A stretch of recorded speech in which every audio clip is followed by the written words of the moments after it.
اللہ تعالیٰ فرماتے ہیں اپنے نبی سے کہتے ہیں، سید الانبیاء علیہ الصلوۃ والسلام سے کہتے ہیں، وَإِذْ قَالَ لُقْمَانُ لِابْنِهِ وَهُوَ يَعِظُهُ يَا بُنَيَّ لَا تُشْرِكْ بِاللَّهِ إِنَّ الشِّرْكَ لَظُلْمٌ عَظِيمٌ۔ یہاں سے حضرت لقمان علیہ السلام کی نصیحتوں کو بیان کرنا شروع کرتے ہیں، تو کہتے ہیں اپنے نبی سے، نبی آپ یاد کرو اس وقت کو جبکہ لقمان اپنے بیٹے سے یہ بات کہہ رہے تھے۔ نبی کو یاد کرنے کو کہا جا رہا ہے۔ حضرت مفسرین بیان فرماتے ہیں کہ اس واقعے کو جو کہ لقمان اپنے بیٹوں کو چند نصیحتیں دے رہے تھے، نبی اپنے دل میں یاد کریں گے۔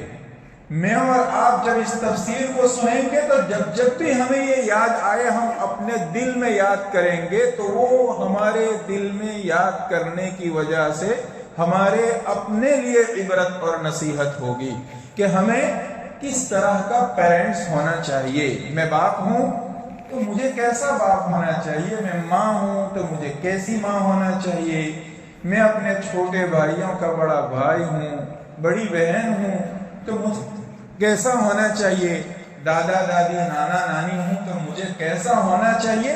میں حضرت لقمان کے اس واقعے کو جو اللہ تعالیٰ بیان فرما رہے ہیں اس کو اپنے دل میں یاد کر کے اس سے نصیحت لوں اور اس کی روشنی میں اس سے گائیڈ لے کر، اس کے گائیڈنس لے کر میں اپنی اولاد کی تربیت کروں۔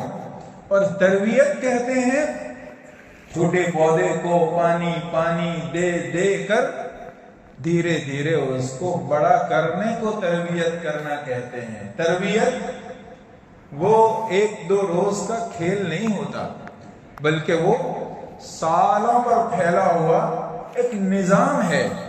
فرماتے ہیں کہ یاد کرو۔ دوسری بات حضرت مفسرین رحمۃ اللہ علیہ یہاں بیان فرماتے ہیں کہ یاد کرو اس کو بیان کر کے، اے نبی چونکہ آپ کو ذمہ داری امت کی رہبری اور اصلاح کی دی گئی ہے، لہذا اپنی زبان کے ذریعے بھی اس کو یاد کر کے امت تک پہنچاؤ، تاکہ تم سے یہ نصیحتیں جو بھی سنے گا وہ اس کو سن کر بار بار یاد کرے گا اور اپنی اولاد کی تربیت کرے گا۔ وَإِذْ قَالَ لُقْمَانُ لِابْنِهِ وَهُوَ يَعِظُهُ، کیا کہا لقمان نے اپنے بیٹے سے؟ وہ بیان کرنے سے پہلے ٹھہر کر ایک اور بات کہی قرآن نے، یاد کرو اس وقت کو جبکہ وہ اپنے بیٹے سے کہہ رہے تھے۔ پھر کیا کہہ رہے تھے اسے کوٹ کرنے سے پہلے قرآن ٹھہرتا ہے اور کہتا ہے وَهُوَ يَعِظُهُ، اور وہ اس وقت اپنے بیٹے کو نصیحت کر رہے تھے، واعظ کر رہے تھے، موعظت کر رہے تھے، نصیحت دے رہے تھے۔ باپ اپنی اولاد کو نصیحت دیتا ہے۔ واعظ کہتے ہیں ایسی بات کرنا سمجھانے کے انداز میں جو دل پر اثر کرے۔ نصیحت جو ہوتی ہے ماں ممتا کے ساتھ کہتی ہے، باپ شفقت کے ساتھ کرتا ہے، بڑا بھائی خیر خواہی کے ساتھ کرتا ہے، تو کارگر ہوتی ہے، تو اثر انداز ہوتی ہے۔ ایسی بات جب کی جاتی ہے تو وہ سامنے والے کے دل میں گھر کر جاتی ہے۔ وَهُوَ يَعِظُهُ، وہ اپنے بیٹے کو نصیحت دے رہے تھے، موعظت کر رہے تھے۔ کیا کہہ رہے تھے؟ یا بنی لا تشرک باللہ، بیٹا اللہ کے ساتھ کسی کو شریک نہ ٹھہراؤ۔ سب سے بڑی نیکی اس کائنات کی اللہ کو ایک ماننا، اور سب سے بڑا جرم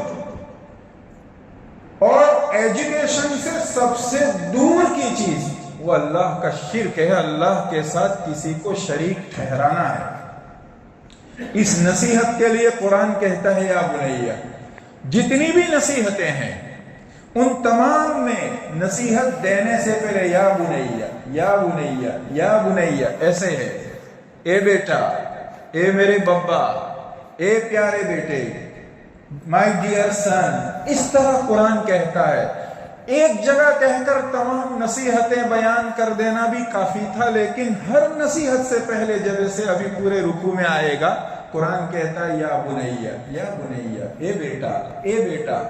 یہ لفظ بیٹا جو ہے پیار اور شفقت کے ساتھ بچوں کو جب سمجھایا جائے گا تو وہ ان کے دل پہ اترے گا۔ اصل تربیت کان کی نہیں کرنی ہے، زبان کی نہیں کرنی ہے، بول کی نہیں کرنی ہے، اصل تربیت دل کی کرنی ہے۔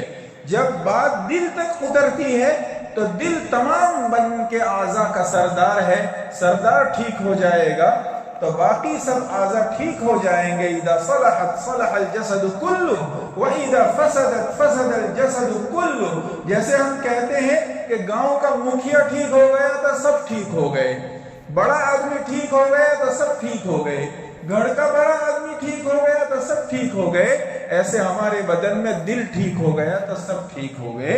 اس وجہ سے اصل تربیت اسے دینی ہے اور اس پر اثر ڈالنا ہے، اور یہ اثر شفقت کی وجہ سے ہوتا ہے، محبت کی وجہ سے ہوتا ہے، پیار بھری بات کی وجہ سے ہوتا ہے۔ اس لیے قرآن ہر جگہ کہتا ہے یا بنیا، یا بنیا۔ لہذا میری آپ کی ذمہ داری ہے، ضرورت پڑتی ہے ڈانٹنے کی بھی لیکن ہمیشہ نہیں، ضرورت پڑتی ہے ایک آدھ چانٹا رسید کرنے کی بھی لیکن انداز ہمیشہ کا وہ نہیں ہونا چاہیے۔ پیار بھری بات سمجھانے سے اثر کرتی ہے۔ یا بنیا، اے بیٹا۔